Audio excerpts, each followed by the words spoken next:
When looking at the market, there is really not that much choice when you are searching for a foldable F1 cockpit. The Formula Lite Pro of Next Level Racing was released in late 2024 alongside the GT Lite Pro.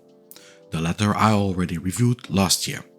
Both these cockpits form the top tier of Next Level Racing's foldable lineup, but are they really that pro? The pedal configuration on this rig is surprisingly elaborate. The front feet can be raised by up to 7 cm, bringing the pedal deck to a height between 43 and 50 cm.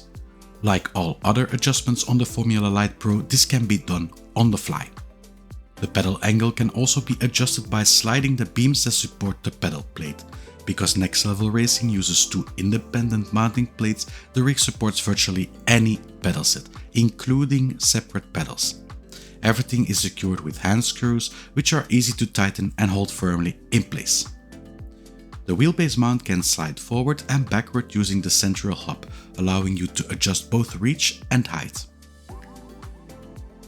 A remark that I have for the wheelbase holder is that perhaps it comes a bit too high. There is already the possibility to slide back and forwards a bit, but in the height it is still relatively limited. Of course, there are the hubs which you can use to regulate the height of the steering wheel, but yeah, then it goes backwards and down, and there is only a limit that you can put it in before it gets to your knees and before it gets hindersome to drive with. This is the best position that I have, and I wouldn't have mind that it would be just 3 to 4 centimeters lower. Now, a remark here on this remark is that I'm using a round steering wheel, so yeah, with an F1 steering wheel it will be a bit better, the visibility, but again, yeah, it's just something that I would really love to see with this sim rig, that the height would be a bit better configurable also. Despite my criticism of the height range, I do appreciate the sliding mechanism itself. Any user-friendly fine-tuning that improves steering wheel positioning is always welcome.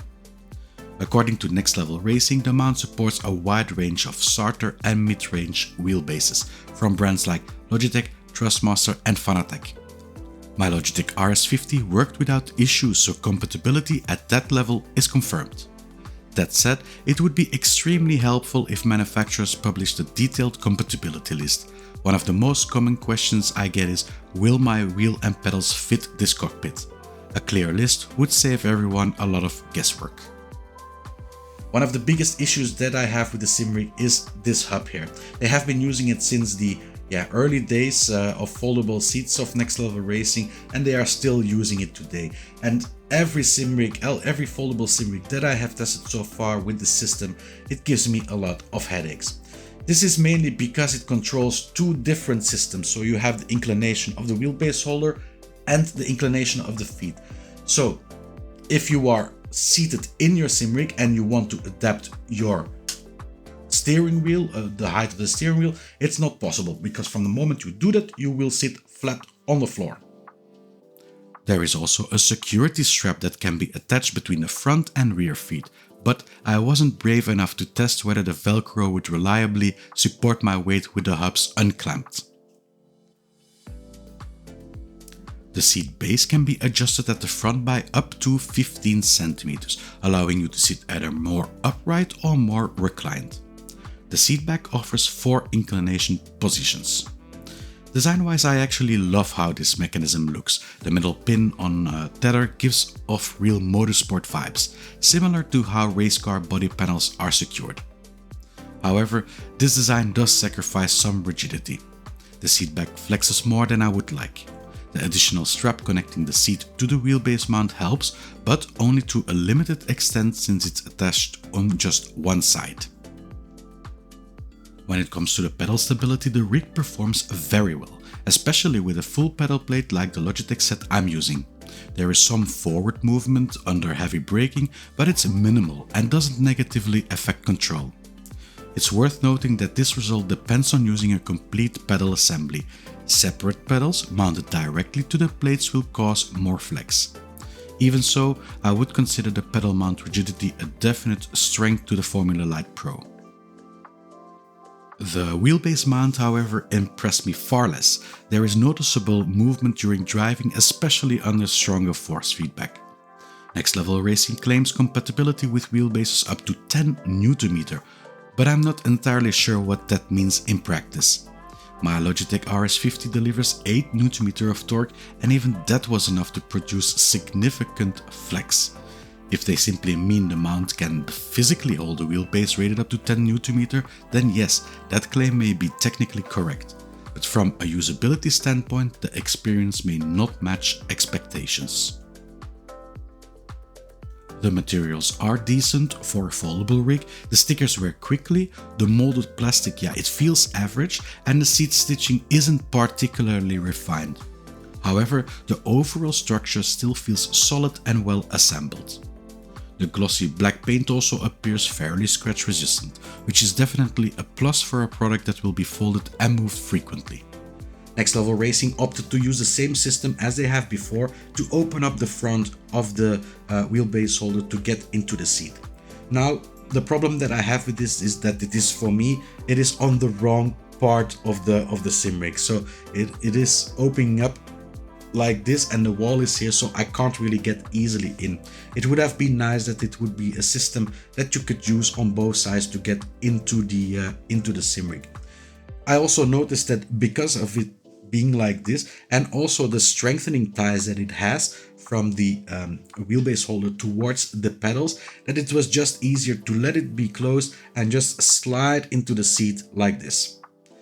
The problem with this is that it is aesthetically really not pleasing, and I think it asks a bit of effort to get in and out of this seat. I would not recommend this rig to people who suffer from back problems or have limited mobility. Once you're actually in the seat, you feel really comfortable in it. It has a very nice padding to it. The fabric feels also nice to the touch with the honeygrade structure, and it is also a combination between two different fabrics with some Alcantara and the other fabric. I am a big fan of this fabric choice. The ventilation gaps significantly reduce heat buildup, making long sessions far more comfortable than with a fully Alcantara seat. You'll sweat noticeably less. As for the stabilizing straps running from the wheel mount to the pedal section, I don't believe they contribute much to rigidity. In practice, they're more of an annoyance than a benefit. The footprint is always very important for sim rigs like this one. It weighs 16 kilograms, and when it is folded out, it comes in at 186 centimeters long, 68 centimeters wide, and about 86 centimeters high. Now, this is an issue for me because I cannot put this sim rig in my living room in front of my TV because it is just too big. And this can be also an issue with you. And this is something that I have with foldable rigs. Well, they are meant to be space saving, and this one, it is just so very large. Now I know that for F1 that you are a bit more stretched out than normal, but there are just ways to make this sim rig a lot shorter than it is. Foldability is arguably the main reason to buy a rig like this. The time and effort required to set it up can determine how often you actually use it. In my experience, Next Level Racing folding systems have always been somewhat cumbersome, and the Formula Lite Pro continues that trend. The hubs, which control multiple adjustments simultaneously, are the main source of frustration.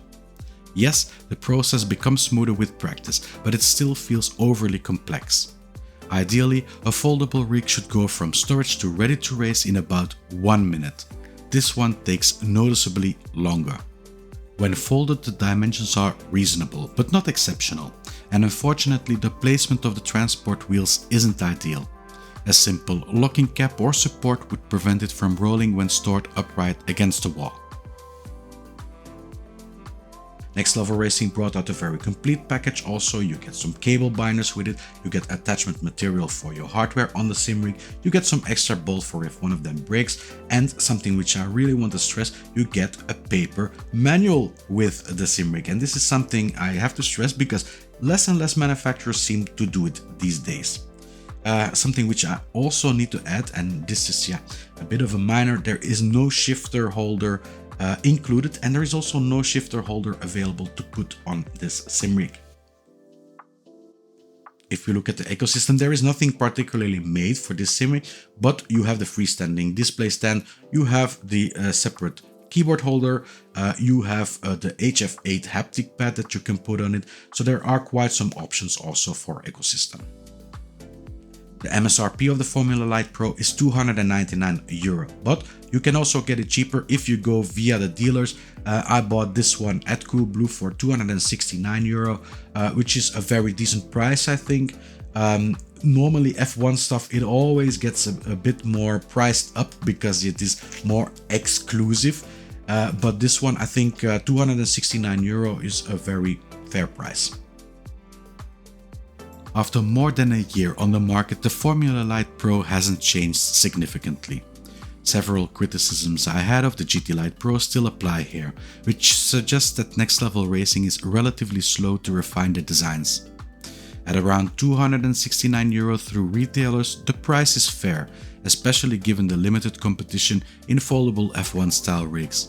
That lack of alternatives is ultimately why I can recommend it, albeit somewhat reluctantly. There's still a lot of room for improvement, and the Pro branding feels a bit optimistic. The good news is that competition is increasing. The Playseat F1 DD, for example, is entering this space, and I'll be reviewing and comparing it very soon. Thank you all for watching. I hope you had something from this video. As always, leave a like if you did, subscribe if you want to see more videos. If you want to sponsor this channel, also possible at no cost of your own, just use an affiliate link when you buy new hardware. That way you sponsor the channel also. I will see you all next video. Bye bye.